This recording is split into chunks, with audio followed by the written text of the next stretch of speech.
और एक छोटा सा प्रे करते हैं। प्रभु जी धन्यवाद देते हैं इस वचन के लिए जो आपने हमारे बीच में प्रभु लाया है। जो भी वचन प्रभु जी मैं बात करने वाला हूँ मेरे प्रभु जी वो आप मेरे द्वारा लोगों से बातें करें। मैं खुद से कुछ भी उसमें ना इनको फॉलो करके प्रभु जी आप मेरे द्वारा मुझे ऐसा करोगे मेरा विश्वास है। यीशु के नाम से मांगते हैं आमीन। तो मैं जब मुझे रोस्टर देखा कि मुझे पता चला मेरा जो मैसेज है तो मैं सोच रहा था मैं क्या प्रेयर किया। तो उन्होंने मुझे बातें की कि कुछ ऐसी चीज़ें जो हम एक आज सीख सकते हैं। मैं भी बहुत कुछ सीखा हूँ जब मैं ये वचन पढ़ रहा था। इन वचनों के द्वारा ये वचन हमारे पढ़ने में हमेशा आता है, लेकिन इससे मैं खुद जब बैठ के मनन कर रहा था तो मैं बहुत कुछ पर्सनली इसमें सीखा।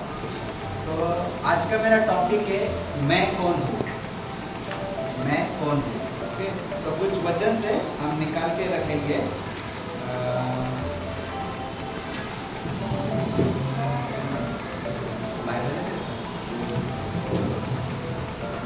मिथिलेश लूका 14:33, ठीक है। जब बोलो तब पढ़ना मिथिलेश।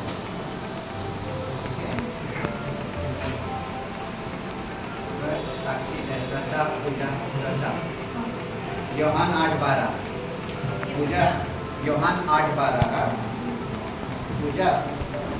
इफिस 5:8 और 9।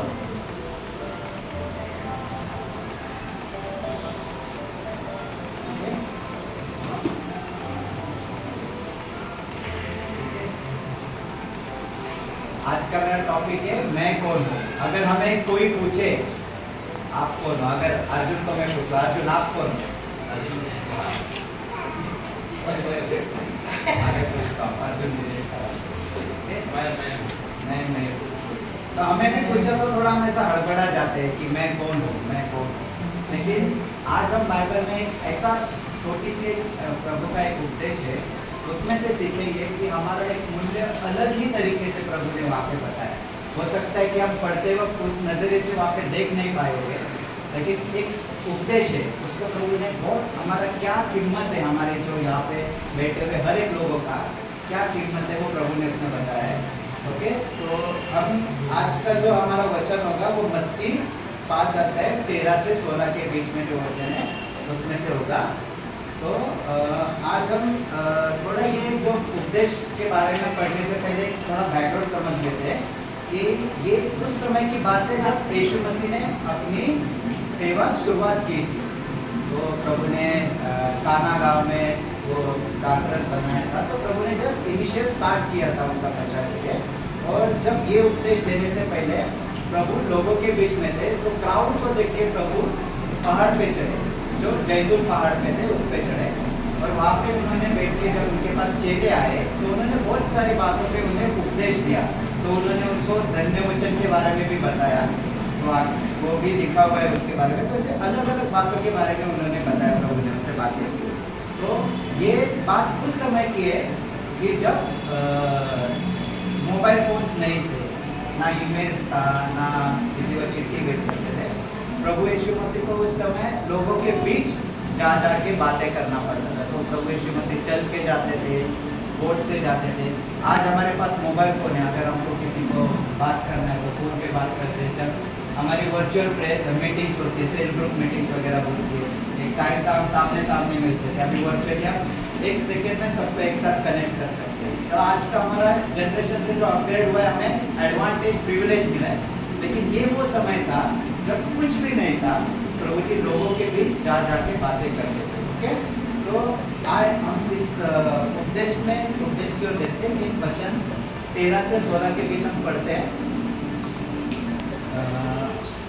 तुम पृथ्वी के नमक हो, परंतु यदि नमक का स्वाद बिगड़ जाए तो फिर वह किस वस्तु से नमकीन किया जाएगा? फिर वह किसी काम का नहीं, केवल इसके कि बाहर फेंका जाए और मनुष्य के पैरों तले रौंदा जाए। तुम जगत की ज्योति हो। जो नगर पहाड़ पर बसा हुआ है वह छिप नहीं सकता, और लोग दिया जलाकर पैमाने के नीचे नहीं परंतु दीवट पर रखते हैं। तब उससे घर के सब लोगों को प्रकाश पहुंचता है। उसी प्रकार तुम्हारा उजाला मनुष्य के सामने चमके कि वे तुम्हारे भले कामों को देखकर तुम्हारे पिता की जो स्वर्ग में है बड़ाई करे। आमेन। तो हम सबसे पहले बात इसमें देखते हैं कि प्रभु ने पहले कहा तुम पृथ्वी के नमक ही क्यों बोला, शक्कर क्यों नहीं बोला? शक्कर तो मीठा होता है, हर एक मिठाई में डाली जाती है शक्कर। नमक ज़्यादा इस्तेमाल, क्योंकि शक्कर नमक तो खारेपना लगता है, लेकिन शक्कर मिठास देता है ना। किसी को कोई पास होता है तो हम नमक थोड़ी बांटते हैं, शक्कर देता है, मिठाई देते हैं लोगों को।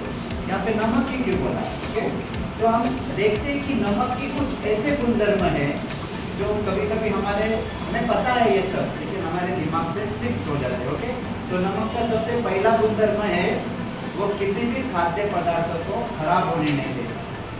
अगर कोई मछली हो उसको हम नमक लगा के, मटन हो चिकन हो नमक लगा कर धूप में रखे तो खराब होने नहीं होता है। अगर कितने लोगों ने वो मेवाड़ का आइसक्रीम का हथगाड़ी रहता है, वहाँ से आइसक्रीम खाई है, वहाँ पे जो आइसक्रीम रहते हैं, कभी सोचा है उसमें जो आइसक्रीम रहता है नीचे, भला नीचे बर्फ हो, वो बर्फ कैसे जमा रहता है? वो बर्फ के ऊपर नमक डाला रहता है, तो उस वजह से बर्फ पिघलता नहीं है।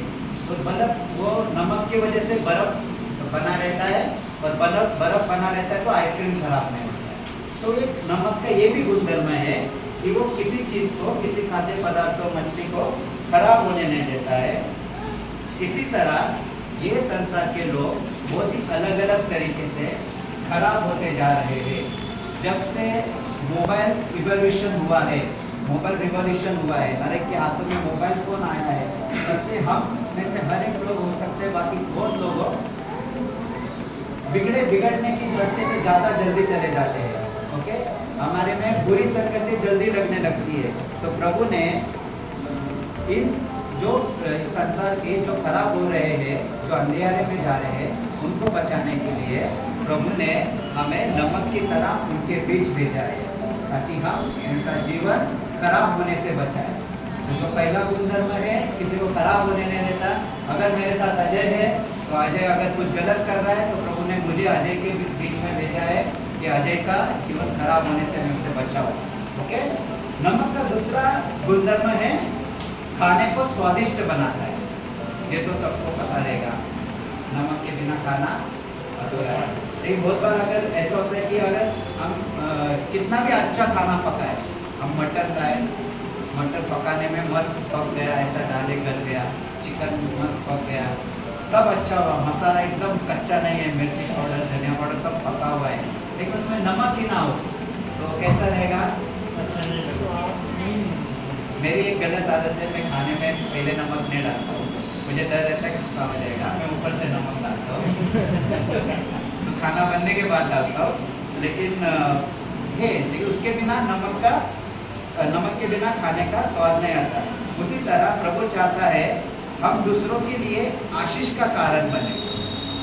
इस दुनिया में बहुत सारे लोग रहेंगे जो दुखी होंगे, हो सकता है हमारे बीच भी लोग हैं जो दुखी है, जो बोलते ना टेंशन्स में रहेंगे, डिप्रेशंस में रहेंगे, प्रॉब्लम्स में रहेंगे, लेकिन होता है प्रभु हमें चाहता है कि हम उनको आशीष का कारण बने। अगर कोई दुखी है, अगर अजित का टेंशन में है तो मैं अजित से बात करूं, अगर राजा टेंशन में है तो दीपक मेरे से बात करे।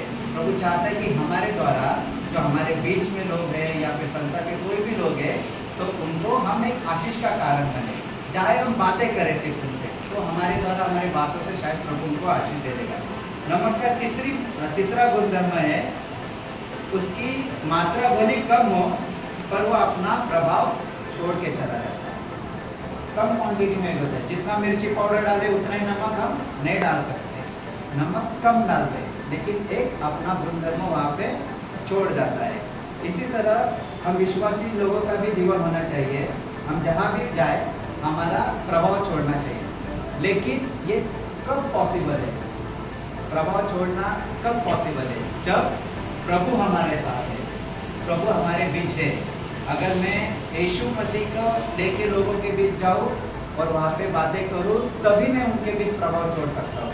अगर मैं राजा बन के उनके पास जाऊँ या फिर दीपक बन के लोगों के पास जाए, तो वो प्रभु यीशु मसीह का प्रभाव नहीं छोड़ सकता है। हम देखते हैं कि मत्ती 5:13 में लिखा है कि तुम पृथ्वी के नमक हो, परंतु यदि नमक का स्वाद बिगड़ जाए तो वह फिर किस वस्तु से नमकीन किया जाएगा? फिर वह किसी काम का नहीं, केवल इसके कि वो बाहर फेंका जाए और मनुष्य के पैरों तले रौंदा जाए। हम यीशु मसीह के जीवन, हम जो मसीह लोग हैं, हमारे जीवन में हमें जो प्रभु ने नमक कहा है, वो नमक का जो नमकीन में से वो यीशु मसीह है। अगर हमारे जीवन से यीशु मसीह ही हट जाए तो हम किसी काम के नहीं है, तो हमारा मूल्य जीरो है।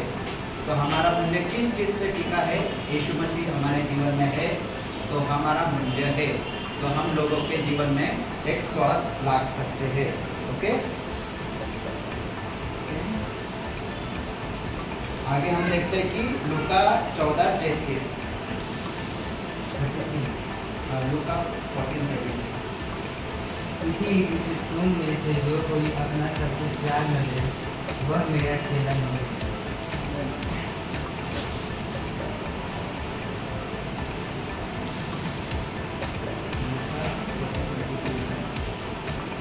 इसी रीते तुम में से जो कोई अपना सब कुछ त्याग न दे वो मेरा चेला नहीं हो सकता।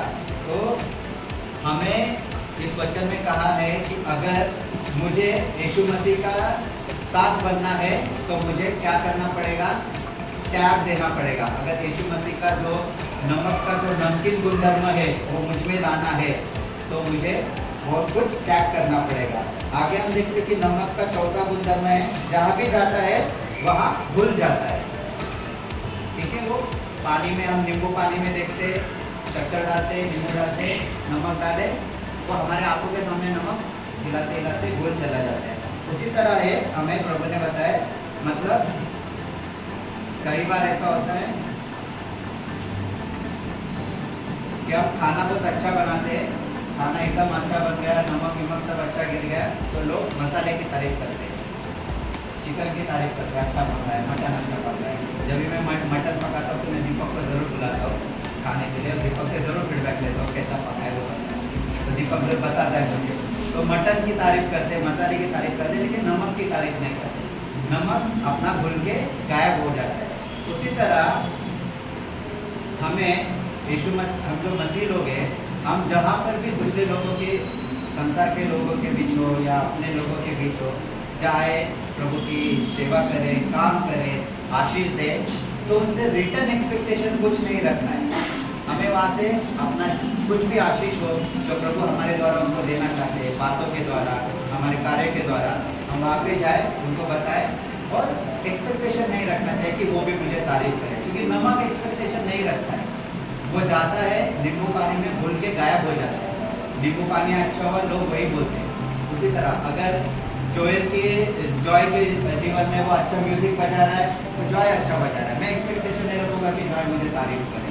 ओके, मैं नहीं एक्सपेक्टेशन रखूँगा मनीष मुझे तारीफ करे या दीपक को तारीफ करे। ठीक है, तो जो भी करे प्रभु के लिए करे, और मैं भूल जाना चाहता हूँ कि मैंने नहीं किया। ओके, आगे हम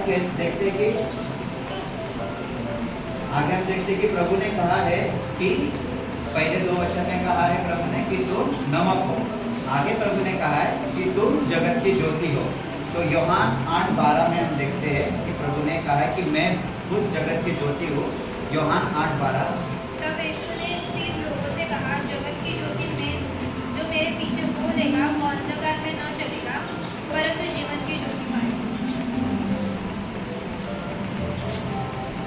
ओके, इस संसार जो है इसमें पूरा पाप, अंधकार सब छाया हुआ है। आजकल मोबाइल के द्वारा लोग पाप और जल्दी करना चालू कर दिए। एक बार पहले होते सोचने के लिए टाइम मिलता था, लेकिन आजकल जब से मोबाइल हाथ में आया है तो ये एडवांटेज भी है, डिसएडवांटेज भी है। हमारे ऊपर है कि हम उसे कैसे यूटिलाइज करें। तो इस संसार में जो अंधकार छाया हुआ है, कभी हम भी इसका भाग थे। तो हम आगे वचन देखते हैं कि इफिस 5:8 और 9 में क्या लिखा है? क्योंकि तुम तो पहले अंधकार थे परंतु अब प्रभु में ज्योति हो, अतः ज्योति की संतान के समान चलो, क्योंकि ज्योति का फल सब प्रकार की भलाई और धार्मिकता और सत्य है। तो हम भी इस संसार का भाग थे, लेकिन आज हम यहाँ बैठे हुए हर एक जन परमेश्वर की ज्योति है, इसलिए प्रभु ने हमें वहाँ से निकाल के यहाँ पे रखा है। लेकिन आगे इफिस इफिस 5:8-9 में कहा है कि तुम ज्योति के संतान के ना ही चलो। हमें परमेश्वर के पुत्र, जो परमेश्वर का एक रिप्रेजेंटेटिव होता है, उस तरीके से हमारे जीवन में जीना है। कैसे हम जी सकते हैं? वो बहुत सिंपल है। लोगों के जीवन से हमें एकदम अलग रहना है। गुस्सा नहीं करना है, गुस्सा नहीं होना है, गाली नहीं देना है, झगड़ा नहीं करना है, मारपीट नहीं करना है। बहुत बार होता है कि कभी कभी मुझे भी बहुत ऐसा, मैं थक के आता हूँ घर पे, तो मैं बहुत थका हुआ रहता हूँ, तो घर पे कुछ खाने के लिए नहीं रहता, तो मुझे भी चिड़चिड़ी होती है। लेकिन मैं चुप होता हूँ, थोड़ा एक्साइटेड मैं करता हूँ, क्योंकि मेरी वाइफ की गलती हुई, मैं ऐसा सोचता हूँ, तो मैं उसके लिए कुछ बनाता हूँ, कुछ ना कुछ खिलाता हूँ उसको। तो एक तरीका है कि हम कभी भी हो कि गुस्सा ना करें, मारे ना किसी को, ओके, और गाली ना दे, ओके। हमारा इस तरीके से जीवन बिताने से हम जगत की ज्योति है वो हम लोगों को दिखा सकते हैं, ओके। आगे हम देखते हैं कि मत्ती 5:15 में लिखा है, और लोग दिया जलाकर पैमाने के नीचे नहीं परंतु दीवट पर रखते हैं, तब उस घर के सब लोगों को प्रकाश पहुंचता है। तो उसी तरह हमें हमारा जीवन जो है लोगों को दिखाना है कि मैं हूँ, मैं मसीह हूँ, मैं अच्छा हूँ, मैं ऐसा जीता हूँ, ये मेरा जीवन है, ओके। आगे देखते हैं कि प्रकाश का, हम ज्योति का एक गुणधर्म देखते हैं। वो ज्योति किसी को भी प्रकाश देने के लिए खुद को जलाती है। हम मोमबत्ती को देखते हैं, मोमबत्ती हम अगर घर पे अंधकार हो जाए, मोमबत्ती जला के रखें। घर में लाइट नहीं है, अगर कलवा में लाइट है, हमने मोमबत्ती लगा के रखा, तो क्या होता है? मोमबत्ती भला घर में लाइट देती है, लेकिन वो मोमबत्ती खुद जलती है। अगर हम फायर कैंप में चले जाते हैं, तो हम जब ठंडी में रहते हैं, हम लकड़ी चलाते वगैरह, हम इंजॉय करते वहाँ आग के बाजू में नाच गाना करते हैं, लेकिन वो आग, लकड़ी क्या करती है? जरूरी है, गर्माहट हमें देती है और प्रकाश हमें देती है, लेकिन वो खुद जलती है। उसी तरह हमारे मसीह जीवन में हमें अगर परमेश्वर की ज्योति बन के लोगों के बीच जाना है, तो हमें जलना पड़ेगा, हमें सैक्रिफाइस करने के लिए तैयार रहना पड़ेगा। बिना सैक्रिफाइस किए हुए हम परमेश्वर की जो ज्योति का जीवन है वो लोगों के बीच हम नहीं दिखा सकते। और ज्योति का अगला गुणधर्म है कि वो अंधेरे को दूर कर देता है। अंधेरा और ज्योति दोनों अलग अलग है, लेकिन जहाँ पर भी सूर्य का प्रकाश हो या मोबाइल का टॉर्च से उस अंधेरे में हम डालें या फिर मोमबत्ती लेके आए, वहाँ वो सेक्शन का अंधकार जो है वो दूर चला जाता है। अगर यहाँ पे हम अगर लाइट बंद कर दें तो ये घर पूरा अंधकार हो जाएगा, लेकिन अगर हम लाइट चालू करें तो ये अंधकार दूर चला जाएगा। तो उसी तरह हमारा जीवन भी होना चाहिए। हमें लोगों के बीच में जाके उनके जीवन से पाप वगैरह सब दूर करना चाहिए। अगला गुणधर्म हम देखते हैं कि ज्योति का जो है वो जीवन देता है। अगर पेड़ पौधे के लिए हम देखते हैं कि जितना पानी ज़रूरी होता है उतना सूरज की धूप भी ज़रूरत है। 5th या 6th स्टैंडर्ड के साइंस में ये लिखा हुआ है, जितना हमारे पानी खर्च ज़रूरी रहता है पेड़ के लिए, उतना ही धूप भी ज़रूरी होती है। उसी तरह हमारे जीवन में भी जितना हम लोग खाने से विटामिन लेते हैं, उतना विटामिन D3 धूप से आना ज़रूरी होता है, क्योंकि वो हमारे बोन्स को इम्प्रूव करता है, हमारे जो मसल्स रहते हैं उनको बढ़ाने के लिए हेल्प करता है। तो उसी तरह हमें लोगों को आत्मिक उन्नति के लिए काम करना चाहिए, ओके। और आगे हम देखते हैं कि मत्ती 5:16 में लिखा हुआ है,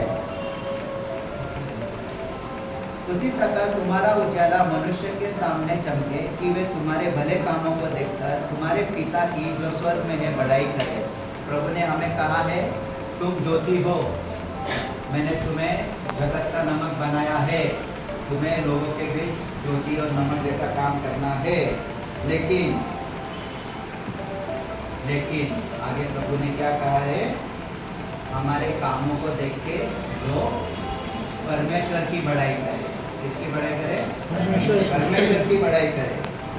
ये करने से पहले हमारी एक जिम्मेदारी बनती है, कुछ भी काम करने हम जाए वो करने से पहले एक बात ज़रूर सोचें, मैं ये काम करूँगा तो क्या परमेश्वर की बड़ाई होगी? मैं अगर कोई भी पाप कर मेरे से होने वाला है तो 2 पल के लिए रुके और सोचे, क्या मैं गलत काम करूँगा तो क्या इससे परमेश्वर की बड़ाई होगी, या मैं परमेश्वर की बड़ाई नहीं कर पाऊँगा। तो ये जरूर सोचो। आशा करता हूँ कि प्रभु ने आप सबको इस वचन से आशीष दी होगी। आप प्रेयर करते थे। प्रभु जी धन्यवाद देते हैं इस वचन के लिए जो आपने हमारे बीच लाया। प्रभु जी लोगों के बीच लोगों की बाटा प्रभु जी बने दे। प्रभु जी इस वचन के अनुसार हम चलने वाले बने और आपकी राज में प्रभु जी बढ़ने वाले बने। ऐसा सिर्फ आप ही हमें मार्गदर्शन और सहायता करें। यीशु के नाम से मांगता हूं, आमीन।